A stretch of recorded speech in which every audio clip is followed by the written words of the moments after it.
শোনো, তোমাকে বলছি, তোমার সমস্ত দুঃখের কথা তোমার রবের সাথে বলো। তোমার সমস্ত মন খারাপের কথা, আফসোস, অভিযোগ সব কিছু তোমার রবের সাথে বলো। যদি কারো প্রতি কোনো রাগ, অভিমান, অভিযোগ থাকে, সেটাও রবের কাছে বলো। যদি কাউকে নিয়ে কোনো বিচার দেওয়ার থাকে, তাও রবের কাছে বলো।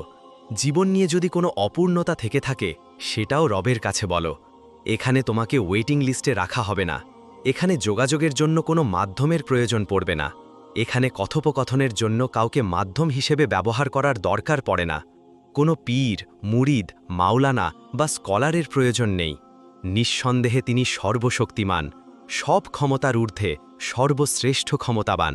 তিনি এই পৃথিবীর সমস্ত কিছুর ওপর নিজের আয়ত্ত রাখেন। তিনি চাইলে সব কিছু করতে পারেন। গরিবকে ধনী, ধনীকে গরিব, অসহায়কে সাহারা দিতে পারেন।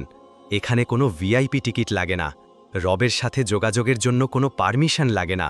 তুমি পৃথিবীর যে কোনো স্থান থেকে, যে কোনো পরিস্থিতিতে, যে কোনো অবস্থায় তোমার রবকে ডাকতে পারো।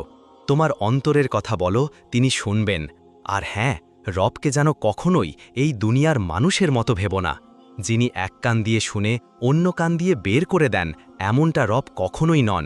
তিনি সর্বশ্রোতা, সর্বজ্ঞ, সর্বদাতা। তিনি তোমার অন্তরের অন্তঃস্থল থেকে চাওয়া জিনিসটি যদি তোমার পক্ষে উপযুক্ত হয়, তাহলে তিনি অবশ্যই দেবেন। আর যদি না দেন, তবে ধরে নাও সেটা তোমার জন্য ভালো ছিল না। কারণ তুমি সবসময় সঠিকভাবে ভালো মন্দের বিচার করতে পারো না, কিন্তু তিনি পারেন, তিনি জানেন। একটা উদাহরণ দেই। ধরো, তোমার স্বপ্নের একটি গাড়ি আছে, সেটার জন্য তুমি অনেক দোয়া করো, অনেক আশা করো, কিন্তু সেই গাড়িটি রব তোমাকে দিলেন না।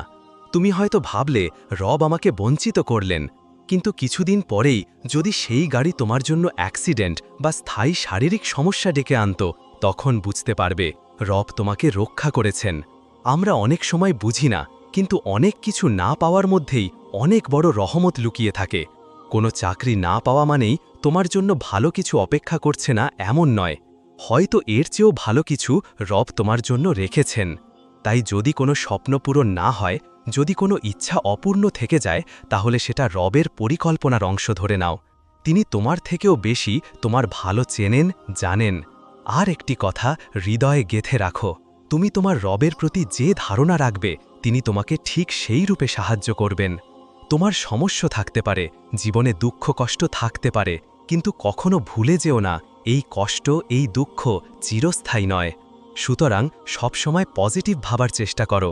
নেগেটিভ পরিস্থিতির মাঝেও কিছু না কিছু ভালো লুকিয়ে থাকে, এই বিশ্বাস রাখো। কারণ প্রতিটি অন্ধকার রাতের পরেই আসে আলোর সকাল। তোমার রবের কাছে যেতে কোনো মুফতি, হুজুর বা পীর দরকার নেই। তোমার অন্তরই তোমার রবের কাছে যাওয়ার পথ।